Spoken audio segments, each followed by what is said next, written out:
Hello and welcome to the Fighting Moose podcast. I'm your host and narrator, Jason Hendrickson.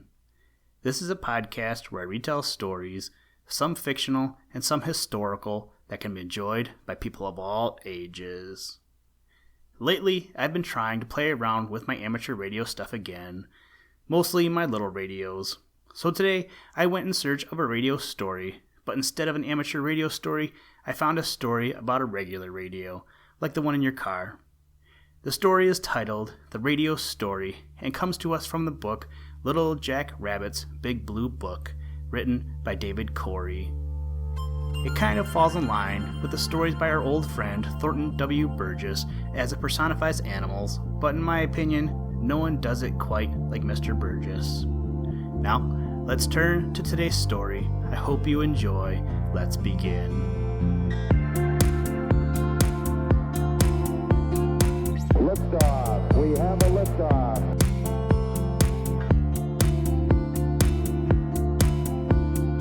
We choose to go to the moon in this decade and do the other things, not because they are easy, but because they are hard.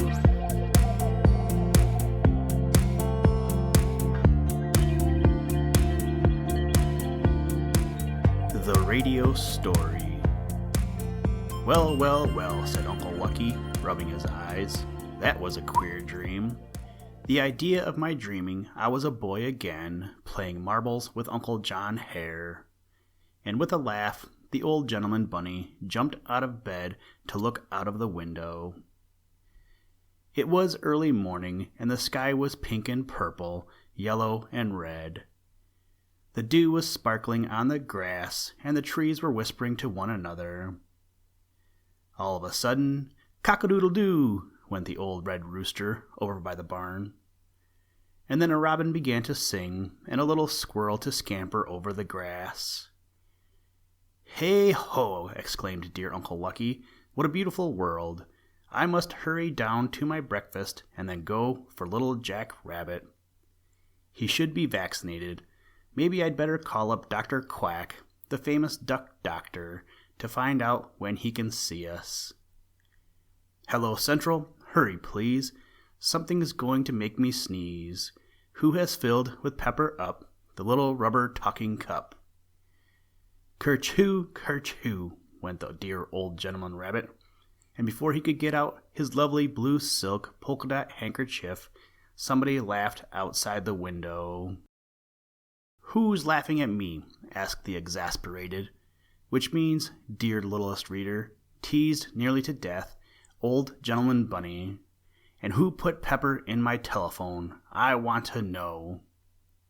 "Ha ha, ha ha," laughed the voice again, just outside the sitting room window. With a hop, skip, and a jump across the nice rag carpet hopped the dear old bunny to peek through the curtain. There on the porch rail sat Jimmy Jay, the mischievous bird boy. "Ha ha, ha ha," he went again, throwing his head first to one side and then to the other. "Ha ha, ha ha." "Get off my porch," shouted dear Uncle Lucky, "you bad mischievous sneak of a bird boy. Why don't you play nice games instead of mean jokes? Get off my porch or I'll do something to you." And Uncle Lucky hopped back across the hall and opened the front door with a swing. Away flew naughty Jimmy Jay like a flash of blue through the leaves. "Ha ha, ha ha," he laughed, "how peppery we are."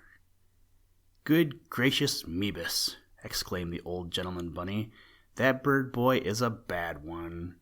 If he doesn't mend his ways, I shall report him to the policeman dog. What right has he to come into my house and play such a trick on me?" Dear Uncle Lucky was so provoked with Jimmy Jay that he almost forgot to call up Dr. Quack. But as soon as the mischievous bluebird was out of sight, the kind old gentleman suddenly remembered and, hopping over to the telephone, shouted, "1, 2, 3, SOS. Who is calling? Can't you guess?" "No, who is it?" answered a voice. "Mr. Lucky Left Hind Foot. My nephew, little Jack Rabbit, should be vaccinated. Can you come over to the old bramble patch at once?" "In about 15 minutes, replied the famous duck doctor. Hanging up the receiver, Uncle Lucky hopped out to the garage and, cranking the Lucky Mobile, started off for the sunny meadow. By and by, after a while, but not quite a mile, he came to the dear old bramble patch, in the center of which, safe and secure, stood the little bungalow in which little Jack Rabbit lived with Lady Love, his bunny mother. Honk, honk, went the Lucky Mobile horn, and the next minute out hopped little Jack Rabbit. "Has Dr. Quack been here?" asked the old gentleman bunny, taking out his gold watch and chain. "He just left," answered his bunny nephew. "He vaccinated me. Mother gave me a carrot cent afterwards to buy a lollipop with, 'cause I didn't make a fuss." "You're a good bunny boy," said Uncle Lucky, patting the little rabbit's ears. "Let's hop in to see Mother." Side by side, the little rabbit boy and the dear old gentleman bunny hopped along the path through the thick brambles until they reached the little bungalow. On the back porch sat Lady Love, the little rabbit's mother, shelling peas. "Well, well, well," exclaimed Uncle Lucky, "how busy we are, and how pretty we look in the blue apron and string of red beads." Sitting down on the step, the old gentleman bunny filled his old corn-cob pipe with cabbage leaf tobacco and smoked away to his heart's content.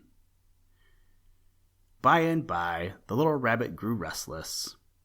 "Let's listen in on the radio," he suggested, tickling dear Uncle Lucky's ear.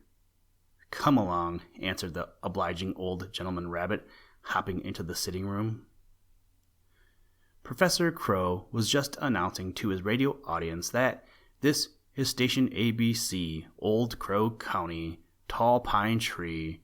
The first number on our program is David Cory, the Jack Rabbit Man, who will tell his famous little Jack Rabbit stories to the furry and feather-coated people of the shady forest and sunny meadow. Tune in and let us know how the story is going over. Step into the hollow stump telephone booth and call us up. 135 sakes alive, pine tree top, lollipop. Here is Uncle Dave. Hello, boys and girls. Guess where I am? Maybe I'd better tell you before you grow tired thinking of a million different places. I'm up in Professor Crow's tall pine tree house. He has asked me to broadcast a little Jack Rabbit story. Isn't that a compliment? Well, I just guess yes, 3 times and a half. But dear me, it's some job to climb a tall pine house. I'm not as young as I used to be, but now that I'm up at the top and have brushed off my trousers and straightened my tie, I'll tell you something nice and true, for it's pretty up here under the blue and sunny sky, with merry sun winking his big gold eye. Goodness me, dear boys and girls, there goes the telephone bell, and Squirrel Nutcracker's voice is shouting over the wire. Ask Mr. Cory to put me in the story. All right, promised Professor Crow, but before I could broadcast a word, the bell rang again. Busy Beaver talking. Come over the wire. Ask Dr. Cory to say something about me. All righto, answered the old crow, hanging up.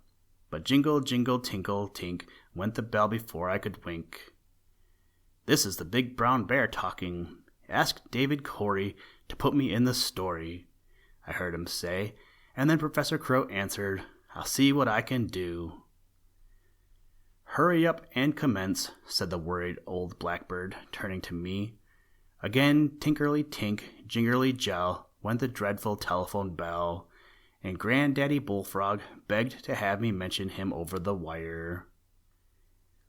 All righto, Mr. Bullfrog, answered Professor Crow, but even before he had hung up the receiver, Chippy Chipmunk was requesting that I say hello to him.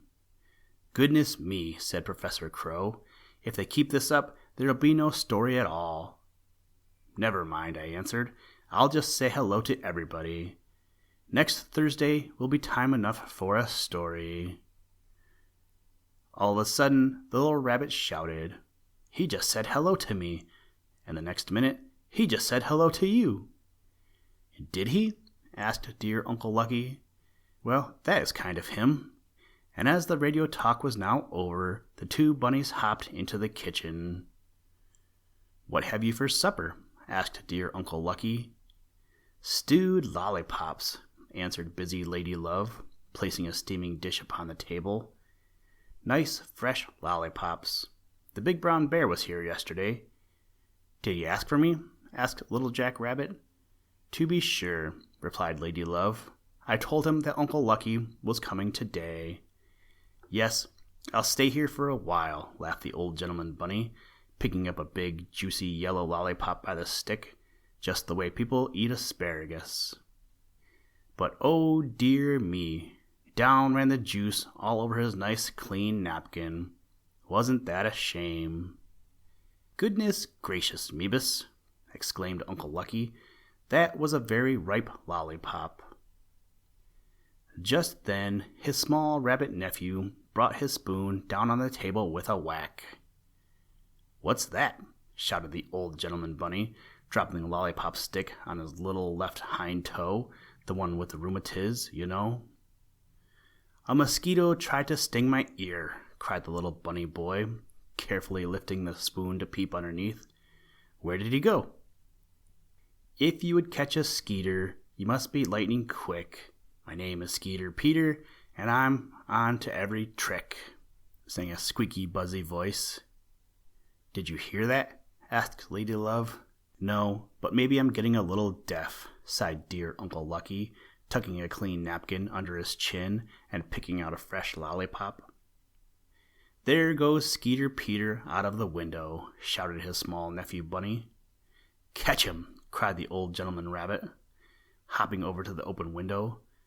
But oh dear me, the old red rooster, who was raking up the leaves on the lawn, wasn't quick enough, and away flew Skeeter Peter to the old duck pond, where Mrs. Skeeter Peter was waiting at the door of their tiny house in the long grass. Dear me, I'm all out of breath, sighed dear Uncle Lucky, sitting down in the rocking chair by the open window to read the Bunny Bridge Bugle. After a while, he fell asleep and dreamed he was a boy again and had sent a pretty valentine to a lovely bunny girl. Listen, Tranquility Base here. The Eagle has landed. That's one small step for man, one giant leap for mankind.